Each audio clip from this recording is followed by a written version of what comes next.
commencer par juste une petite introduction sur le CEPED, puisqu'on est là. Peut-être expliquer aussi comment on est arrivé. Notre labo, j'aurais voulu intituler l'intervention recherche participative au CEPED, mais comme je vais vous expliquer, c'est pas aussi facile que ça. Un rapide descriptif, en fait, si vous allez sur le site, qui est un site absolument magnifique, puisqu'il est à jour à la minute près de nos activités, ce qui est assez exceptionnel. Joseph est en partie responsable de cette catastrophe qui est qu'on est toujours à l'heure. On a 44 chercheurs au labo, dont je crois 6 sont des chercheurs émérites et une dizaine sont des enseignants de l'université, en plus d'être des chercheurs chevronnés, mais qui partagent leur temps entre l'enseignement et la recherche. Nous avons 21 chargés de projet, ce qui est absolument énorme. Ça explique, c'est des gens qui ne sont pas des titulaires, c'est du personnel en CDD, qui travaillent à faire fonctionner des projets de recherche sur lesquels nous avons des financements externes à mettre en place avec des partenaires à l'étranger.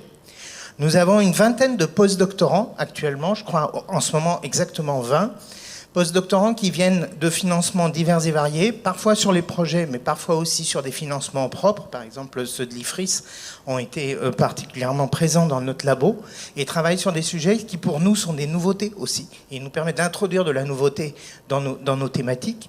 Nous avons 3 personnels qui sont absolument exceptionnels, dont on parle assez peu. Un géographe, un cartographe, qui nous permet d'avoir des cartes absolument magnifiques dans toutes nos publications et aussi de réfléchir à la manière de placer nos données sur l'espace géographique. Et c'est pas un détail pour nous, parce que nous travaillons dans les pays du Sud, nous travaillons dans à peu près une quarantaine de pays différents, sur des terrains très très variés, avec des partenaires très variés aussi. Donc effectivement, on a besoin de cartographes de temps en temps pour nous indiquer dans quel endroit on se trouve. Nous avons un statisticien qui est en train de terminer sa thèse de doctorat avec Yazdan Panin, donc, qui est actuellement directeur de l'ANRS. Et nous avons aussi une responsable de la communication qui nous a fait comprendre à quel point on était faible en matière de communication. Et par exemple, je n'ai pas amené le PowerPoint de présentation du CEPED un peu exprès pour ça.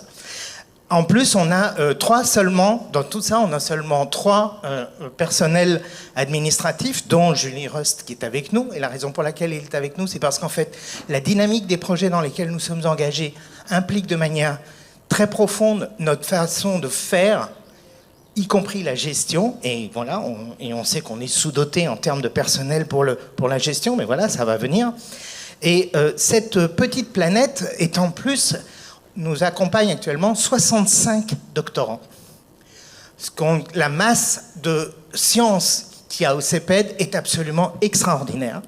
Cette petite planète est en plus impliquée à multiples niveaux avec des instituts universitaires interdisciplinaires qu'on a créés, l'un sur les études globales en France, qui est probablement l'un des premiers sur la place de Paris, mais voilà. L'Institut Covid ad Memoriam, créé par notre collègue Laetitia Atlanidio, qui était aussi membre du conseil scientifique, ce qui fait qu'on avait quand même un espion dans la place au moment de la crise du Covid. Et on a aussi la charge d'un master, qui est un master entièrement dédié à des recherches de terrain dans les pays du Sud. Si je vous dis tout ça, c'est parce qu'en fait, ce labo est très exceptionnel dans sa forme. Ce que je vous raconte là n'est pas du tout une structure usuelle d'un laboratoire de recherche en sciences sociales dans nos contrées.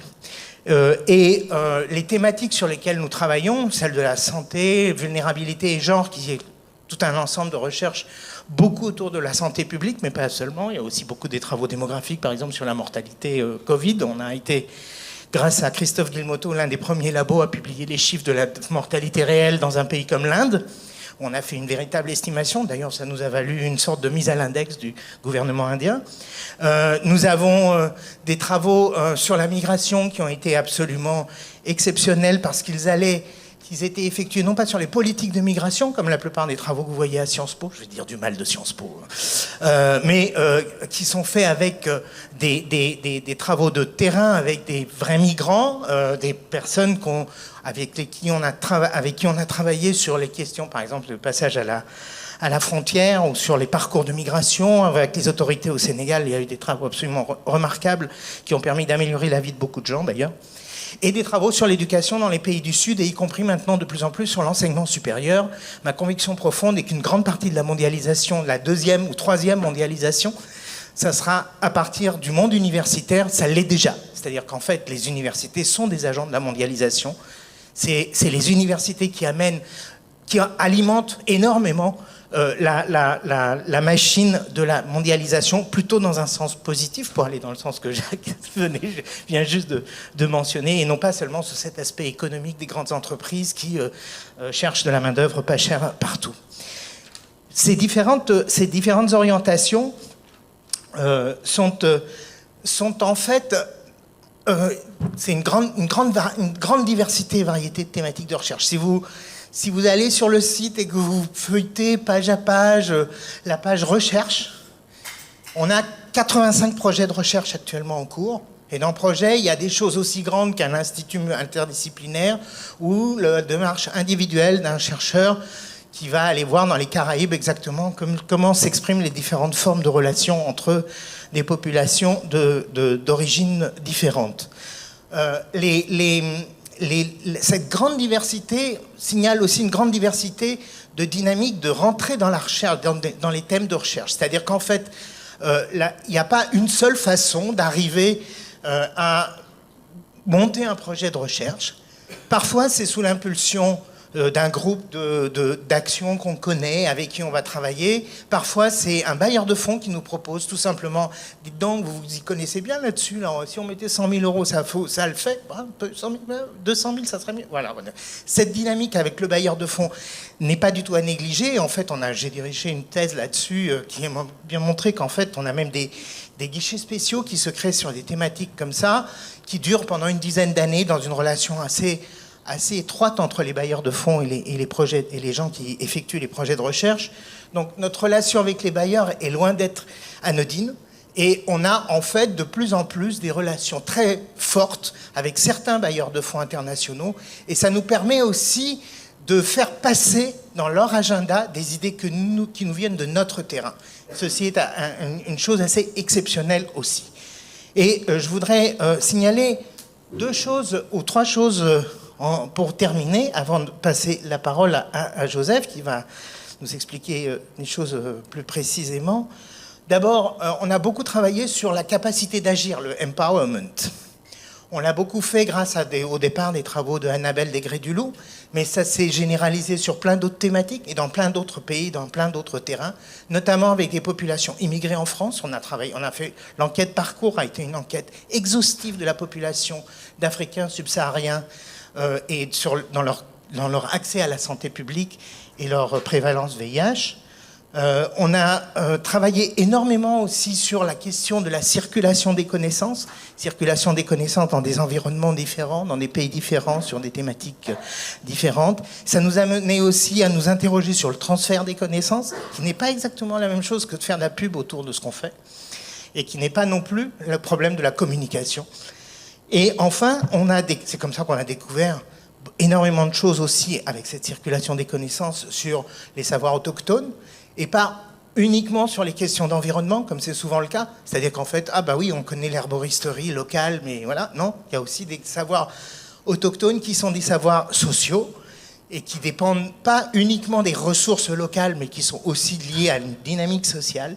Ce sont aussi des questions sur lesquelles on mélange les questions de politique publique, d'action politique, qu'on examine de près. Ça nous a amené, par exemple, notamment dans les pays du Moyen-Orient, parce que la question simplement du pouvoir est centrale, à nous intéresser au régime politique et à la relation entre régime politique et développement.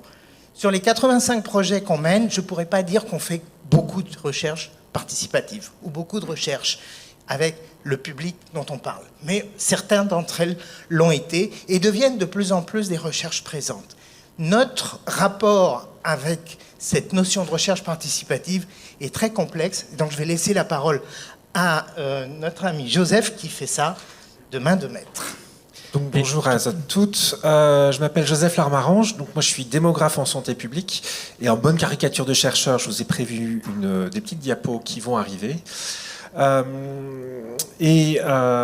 je ne peux pas résumer tout ce qu'on fait au CEPED, donc pour mes collègues qui sont là, je m'excuse, je vais prendre juste quelques exemples particuliers, un peu spécifiques, mais je voulais revenir sur la notion de recherche communautaire. Et si je choisis le terme de recherche communautaire plutôt que de recherche participative, c'est que les exemples que je vais prendre viennent de la lutte contre le sida, dans lequel, en fait, depuis assez longtemps, la question se pose, et notamment, par exemple, vous avez ici un guide de la recherche en collaboration à la recherche communautaire qui date déjà de 2012. Donc le fait de travailler entre associations, sociétés civiles et chercheurs est assez ancien dans ce domaine-là spécifique. Alors, dans l'axe santé du CEPED, on a, de manière très très synthétique, une série de recherches qui cherchent plutôt à être sur le comprendre, décrire les mécanismes qui vont créer des inégalités de santé, analyser les politiques publiques, les modes de gouvernance, et puis on a une partie de recherche qui vont être plutôt sur l'agir. Alors ça peut être de la recherche implémentationnelle, c'est-à-dire on va évaluer des interventions qui sont déjà mises en œuvre. On peut avoir de la recherche interventionnelle, là on va construire une intervention, la mettre en œuvre et l'évaluer, ou également tout un champ qui s'est développé sur le transfert de connaissances et le courtage en connaissances. Donc c'est comment en fait les savoirs qui vont être produits vont pouvoir ensuite être réutilisés par différents acteurs, et on peut notamment parler d'un MOOC gratuit en ligne sur le transfert de connaissances. Alors, quelques exemples. Là, je vous propose un exemple sur le projet Princesse en Côte d'Ivoire. C'est un projet auprès d'une population très vulnérable, des travailleuses du sexe. On est en zone rurale à San Pedro. En fait, on est parti d'une première recherche avec un volet épidémio, un volet qualitatif et un questionnaire, qui va permettre de faire un état des lieux et de construire ensuite, avec des pères éducatrices, donc des travailleuses du sexe elles-mêmes, sur quelle offre de santé on peut mettre en place, ce qui nous a permis de monter une offre de santé sexuelle à destination de cette population-là. Et on a un camion mobile avec une clinique complète directement sur les sites de prostitution, avec médecins, techniciens de laboratoire, assistantes sociales, enquêtrices et des pères éducatrices de la communauté. Et donc en fait, là, on va mélanger à la fois une recherche tout à fait clinique, c'est considéré comme un essai clinique, avec des volets de recherche clinique, des volets de recherche biologique sur le microbiome vaginal par exemple, et en même temps des enquêtes socio-comportementales, un volet sur la modélisation d'impact, et en même temps des volets qualitatifs auprès des participantes, mais aussi dans la communauté pour savoir les impacts ou les conséquences non prévues, et auprès des soignants pour évaluer le dispositif lui-même. Un autre exemple, cette fois-ci, il est en Île-de-France, c'est le projet Macassi. C'est un projet d'empouvoirment pour des migrants subsahariens. Et l'idée, c'est que c'est un projet qui est co-construit entre une équipe de recherche au CEPED et une association qui est Afrique Avenir et l'association ARCAT.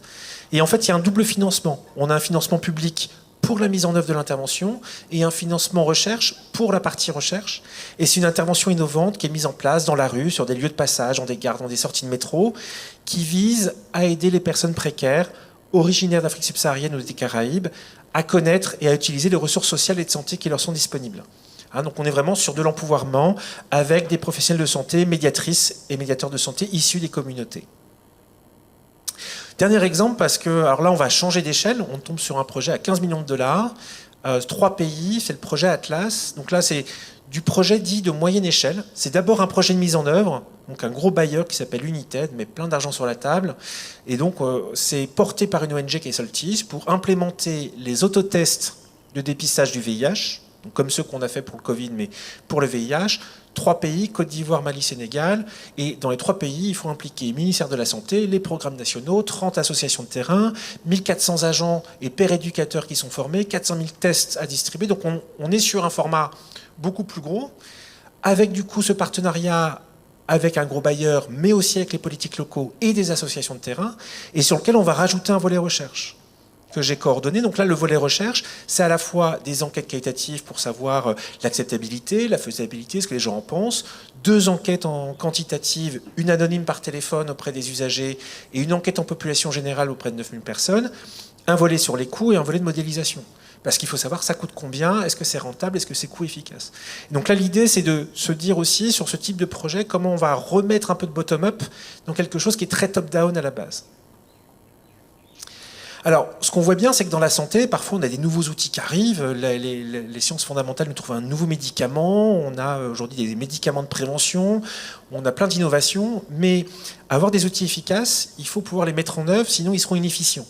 Donc c'est vraiment l'enjeu, c'est de les mettre en œuvre de manière adéquate et adaptée aux réalités de chacun des terrains. Et en fait, Pour ça, il faut comprendre les barrières structurelles et sociales auxquelles les populations font face.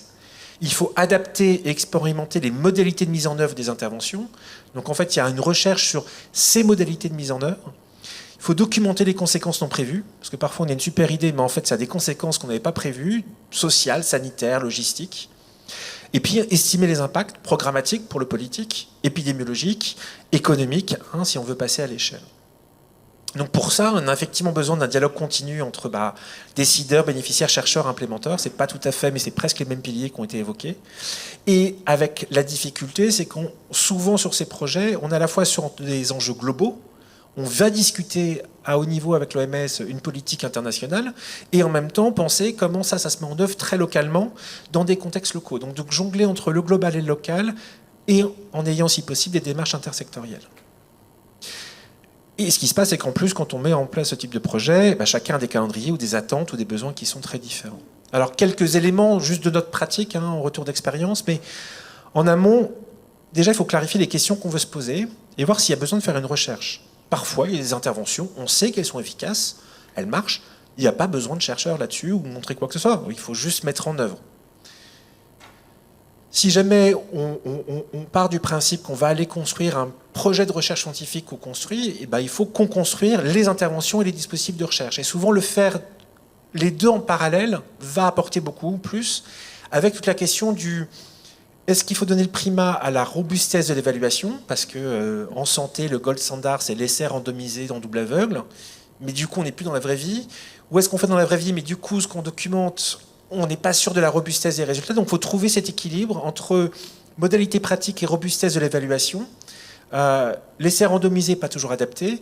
Mais si on veut que notre expérience elle soit reprise à des niveaux plus larges, il faut aussi des résultats robustes. Il faut aussi anticiper les besoins et les attentes, et là je parle des décideurs. Il y a les populations, c'est important, mais qu'est-ce qu'il faut aux politiques, aux ministres ou aux chargés de programme pour mettre en œuvre?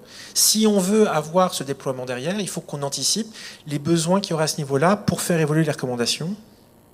Et construire un partenariat, en fait, ça demande beaucoup de temps. Et souvent, il vaut mieux le faire, si possible, en amont du projet pour rédiger le projet, ce qui fait que le temps de projet, on va le gagner dans la foulée. Et bien sûr, ça demande une acculturation réciproque. Ce que je veux dire par là, c'est que sur des projets qu'on va faire communautaires avec des associations, c'est aussi former les acteurs communautaires aux enjeux de la recherche. D'ailleurs, SIDAction fait ça maintenant en Afrique de l'Ouest, des formations pour ce qu'on appelle les chercheurs communautaires. Il ne s'agit pas qu'ils sachent faire des manipulations ou des statistiques avancées, mais il y a besoin de se former aussi à la démarche pour arriver à avoir un langage commun. Et de même manière, les chercheurs doivent aussi se former sur le terrain. Il faut vraiment se créer cette culture en commun. Et surtout, on voit qu'on a besoin d'avoir des recherches qui sont interdisciplinaires, avec de multidisciplines. Aujourd'hui, les mécanismes qui nous intéressent sont particulièrement complexes, et on a besoin de regards croisés. Tant avec du quantitatif que du qualitatif, des évaluations multidimensionnelles. Et quand on va aller assez loin dans le passage à l'échelle, il faut la dimension économique. La première question que va demander le politique, ça coûte combien et est-ce que c'est rentable? Alors, du moins, coût efficace, c'est le terme exact. Mais quand il faut choisir entre deux interventions, j'ai 10 millions, je fais A, je fais B ou je fais moitié-moitié. Et donc, du coup, on va estimer quelles sont les interventions qui vont maximiser les gains en espérance de vie, tout simplement. Où est-ce qu'il y aura le moins de morts? Et là, c'est important aussi de ne pas confondre recherche et évaluation.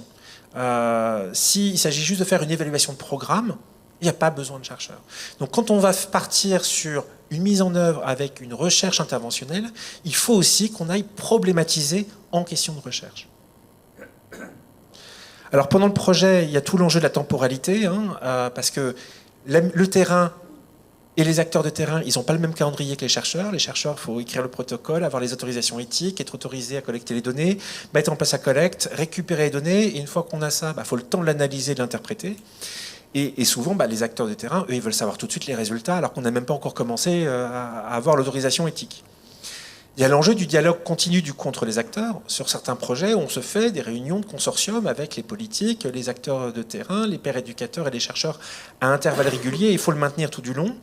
Et ça permet aussi de faire en sorte que les acteurs communautaires participent aussi de l'interprétation des résultats. Ils participent à mettre en sens, du coup, ce qu'on va obtenir. Et puis, réintroduire du bottom-up dans les projets, alors les petits projets, on arrive à être sur des choses beaucoup plus transversales. Sur les très gros projets, on va essayer de refaire du bottom-up par rapport à un processus qui était très top-down. Et puis à la fin, alors je tiens à lire, la publication scientifique, elle est fondamentale, elle est cruciale. C'est long, c'est compliqué. Oui, l'article ne sera pas accessible au commun des mortels. C'est pas le but. Le but de l'article scientifique, c'est qu'il soit lu par des experts scientifiques et qu'il puisse ensuite être cité par l'OMS ou par d'autres acteurs ou par d'autres chercheurs. Ce qu'on a besoin pour les autres acteurs, ce n'est pas des articles scientifiques. Et donc, du coup, ce qu'il faut prévoir, et dès le début de projet, il faut l'anticiper, c'est sur le transfert de connaissances, faire des notes de politique, faire des vidéos, et il faut aussi savoir à qui on veut s'adresser.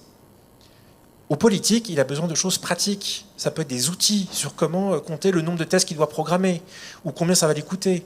L'acteur de terrain qui, lui, fait la dispensation, il n'a pas les mêmes questions. Il a d'autres enjeux à voir.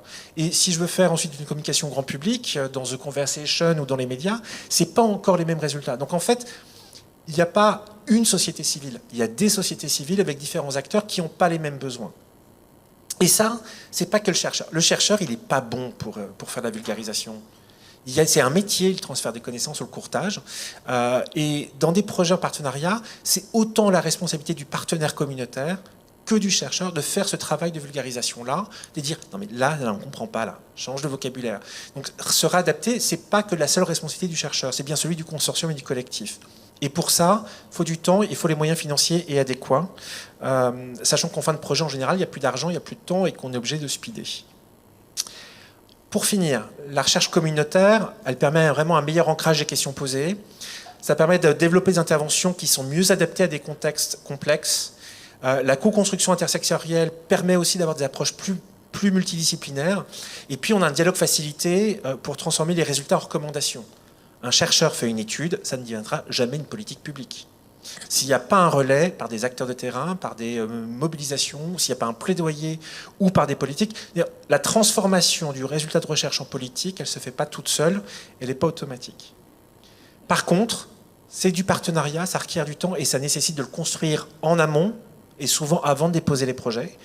Il faut absolument concilier les contraintes et les calendriers de l'ensemble des acteurs, mais y compris les contraintes de recherche, parce qu'une recherche communautaire, c'est une recherche scientifique à part entière, qui est évaluée pour ses financements selon les mêmes critères, qui va être publiée selon les mêmes critères, qui, d'un point de vue réglementaire, doit répondre aux mêmes enjeux d'autorisation éthique, de gestion de données. Donc en fait, une recherche communautaire, c'est aussi une recherche, même si c'est bien plus que ça, et du coup, il faut arriver à tout concilier. Je vous remercie.